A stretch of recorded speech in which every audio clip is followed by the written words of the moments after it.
Ano nga ba ang nagawa ni Mayor Jeannie Sandoval sa kanyang panunungkulan? Ang lungsod ng Malabon ay nagpakita ng isang komprehensibong programa sa pagpapaunlad ng edukasyon na naglalayon na tugunan ang mga pangangailangan ng mga mag-aaral mula sa elementarya hanggang sa antas ng kolehiyo. Sa pamumuno ni Mayor Jeannie Sandoval, ipinatupad niya ang iba't ibang programang pang-edukasyon na may malaking epekto sa kabataang Malabueño. Isa sa mga pangunahing programa ni Mayor Jeannie Sandoval ay ang Eskwela Savings Project ng Malabon Ahong Blue Card, kung saan mahigit 3,700 na batang mag-aaral sa unang baitang ang tumanggap ng tulong pinansyal. Layunin ng programang ito na matulungan sila at matutong makapag-ipon para sa kanilang edukasyon.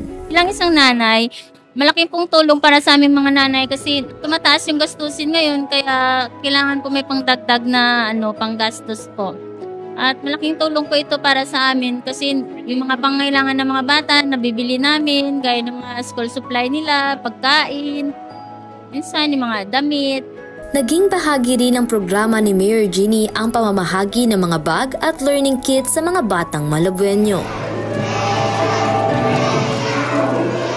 Sa antas ng kolehiyo, umabot sa 5,738 na estudyante ng City of Malabon University ang nakatanggap ng malawakang suporta sa pamamagitan ng pagbibigay ng full scholarship ngayong school year 2024 to 2025. Matatandaan noong 2022, nahaharap ang City of Malabon University sa isang hamon, ang pagkatanggal sa listahan ng mga benepisyaryo ng UNIFAST na nagresulta sa pagkawala ng scholarships ng mga estudyante. Bilang bagong alkalde ng Malabon noong panahon na iyon, mabilis na umaksyon si Mayor Jeannie Sandoval upang agad na tugunan ang sitwasyon at matiyak ang patuloy na pagtanggap ng mga estudyante ng libreng edukasyon sa pamamagitan ng pagiging mga scholar ng bayan. Ang linggo, ipinahayag ng CHED ang masamang balita hinggil sa pagkakatanggal ng CMU sa listahan ng mga benepisyaryo ng programang CHED UNIFAST. Dahil sa hindi pagsusumite ng mga requisitos ng nakaraang administrasyon, mabilis po natin inaksyonan at ginawa lahat ng ating makakayanan upang mapagtagumpayan pa rin ang pagtatapos ng mga mag-aaral ng CNU noong nakaraang linggo. Marahil ang mga magulang dito ay may pinapaaral sa CNU o kaya ay may mga kakilala na nakaranas sa matinding epekto ng kapabayaang ito.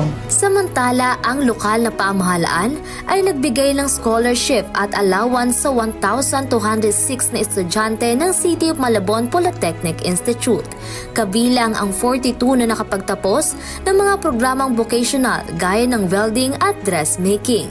Ang malawak na hanay ng mga kurso sa CMPI ay nagbigay sa mga estudyante ng maraming oportunidad upang matuklasan ang kanilang talento at mapaunlad ang kanilang mga kasanayan. Gusto nating maging vision vision din ng ating mayora na maging itong isang fountain of skills that will help Malabueños prosper.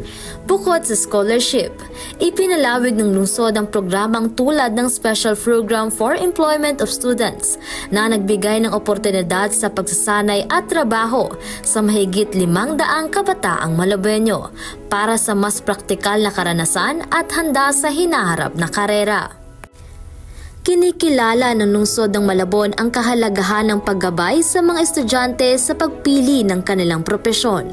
Isang mahalagang bahagi ng sistema ng edukasyon ang career orientation na nagbigay ng impormasyon at gabay sa 686 na mag-aaral sa grade 10 upang matalino nilang mapili ang kanilang gustong landas sa hinaharap. Ang mga programang ito'y nagpapakita ng malinaw na pangako ni Mayor Jeannie sa pag-unlad ng kabataan na may sistematikong pamamaraan upang matiyak na hindi lamang ang kanilang edukasyon kundi pati na rin ang paglinang ng kanilang kakayahan, kasanayan at pagpapahalaga para sa isang produktibong Malabueño. Sa ngalan ng pamahalang lungsod ng Malabon, ako po ay taos-pusong bumabati sa inyong lahat, mga nagsipagtapos, mga magulang at mga guro. Congratulations!